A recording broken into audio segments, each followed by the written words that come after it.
Hi friends, welcome back to our channel. இன்னைக்கு நம்ம சேனல்ல பீச் சைடு மசால் பூரி ரெசிபி எப்படி செய்யறதுன்னு பார்க்கலாம். இந்த ரெசிபி குயிக் அண்ட் ஈஸியா செஞ்சிடலாம். ஸ்கிப் பண்ணாம வீடியோ பாருங்க. என்னோட சேனலை நீங்க ஃபர்ஸ்ட் டைம் பார்க்கறீங்கன்னா மறக்காம Subscribe பண்ணிடுங்க.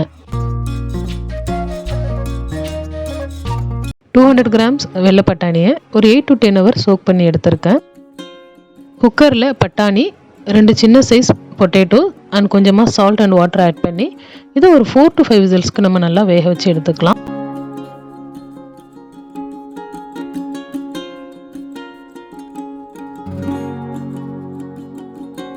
ஆஃப்டர் 4 to 5 விசில்ஸ் பட்டாணி அண்ட் உருளைக்கிழங்கு ரெண்டுமே நல்லா வெந்துடுச்சு.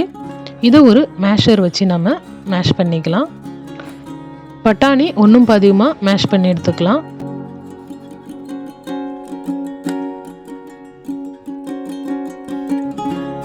ஒரு பேனில் கொஞ்சமாக ஆயில் ஆட் பண்ணிக்கலாம். 2 கிராம்பு, ஒரு 3 சின்ன சைஸ் பட்டை ஆட் பண்ணிவிட்டு தென் 2 ஆனியன்ஸ் ரஃபாக சாப் பண்ணி இதில் ஆட் பண்ணிக்கலாம். இது ஓரளவுக்கு வதங்கினதுக்கப்புறமா இதில் ஒரு tablespoon ginger garlic paste add பண்ணிக்கலாம். இப்போ ஜிஞ்சர் கார்லிக் பேஸ்ட்டோட ரா ஸ்மெல் போகணும்.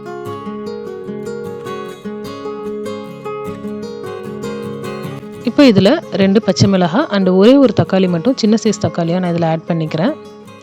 இப்போ இது நல்லா வதங்கணும். இது நல்லா வதங்கிடுச்சு. இப்போ இது ஒரு மிக்ஸி ஜாருக்கு ட்ரான்ஸ்ஃபர் பண்ணிவிட்டு நம்ம கிரைண்ட் பண்ணி எடுத்துக்கலாம். இப்போ அதே பேனில் கொஞ்சமாக ஆயில் ஆட் பண்ணிவிட்டு நம்ம கிரைண்ட் பண்ணி வச்சுருக்கிற இந்த மசாலாவை இதில் ஆட் பண்ணிக்கலாம்.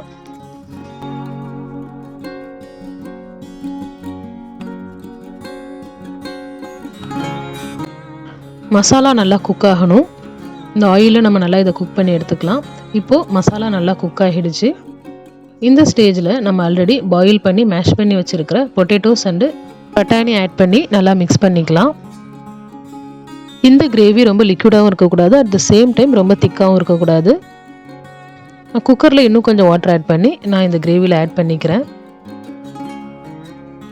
இப்போ இந்த கிரேவிக்கு தேவையான ஸ்பைசஸ் ஆட் பண்ணிடலாம். ஒரு 1/2 spoon turmeric powder, 1/2 spoon garam masala and 1 spoon chilli powder and கொஞ்சமாக சாட் மசாலா ஆட் பண்ணிக்கிறேன். இன்கேஸ் உங்ககிட்ட சாட் மசாலா இல்லைன்னா நீங்கள் சன்னா மசாலா கூட ஆட் பண்ணிக்கலாம். அப்படி இல்லைன்னா ஆம்ச்சூர் பவுடர் கூட ஆட் பண்ணிக்கலாம். இப்போ இதை நல்லா மிக்ஸ் பண்ணி விட்டுக்கலாம். இந்த கிரேவி ஒரு 10 to 15 மினிட்ஸ்க்கு குக் ஆகட்டும். க்ளோஸ் பண்ணி நம்ம குக் பண்ணிக்கலாம். ஆஃப்டர் 10 to 15 மினிட்ஸ் ஓப்பன் பண்ணி பார்த்தீங்கன்னா நமக்கு கிரேவி சூப்பராக குக் ஆகிருக்கும். அவ்வளோதான்.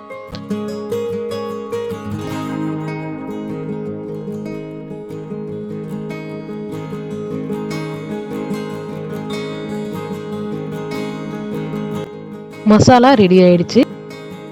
இப்போ நம்ம பூரிஸ் ஃப்ரை பண்ணி எடுத்துக்கலாம். நான் ரெடிமேட் பூரிஸ் தான் எடுத்திருந்தேன். நான் இஃப்தாருக்கு இந்த ரெசிபி ட்ரை பண்ணதால் என்கிட்ட பூரிஸ் ரெடி பண்ணுறதுக்கு டைம் இல்லை. ஸோ ரெடிமேட் பூரிஸ் எடுத்திருந்தேன். உங்ககிட்ட டைம் இருந்துச்சுன்னா நீங்கள் சின்ன சின்னதாக பூரியை ரோல் பண்ணி எடுத்து ஃப்ரை பண்ணிக்கோங்க. இப்போ பூரிஸ் ஃப்ரை ஆகிடுச்சு. இப்போ மசால் பூரி நம்ம சர்வ் பண்ணிடலாம். ரொம்ப சிம்பிள் அண்ட் டேஸ்டியான பீச் சைடு மசால் பூரி ரெசிபி ரெடி ஆயிடுச்சு. இந்த ரெசிபி உங்களுக்கு பிடிச்சிருந்தா லைக் பண்ணுங்கள். உங்களோட ஃப்ரெண்ட்ஸ் அண்ட் ஃபேமிலிக்கு மறக்காமல் ஷேர் பண்ணுங்கள். இது மாதிரி சிம்பிள் அண்ட் இன்ட்ரெஸ்டிங் ரெசிபீஸ்க்கு என்னோட சேனலை சப்ஸ்கிரைப் பண்ணுங்கள் அண்ட் கூடவே இருக்கிற பெல் சிம்பிளையும் ப்ரெஸ் பண்ணுங்கள். அப்போ தான் என்னோட ஒவ்வொரு வீடியோக்கான நோட்டிஃபிகேஷனும் உங்களை இமீடியட்டாக ரீச் ஆகும். தேங்க்ஸ் ஃபார் வாட்சிங்.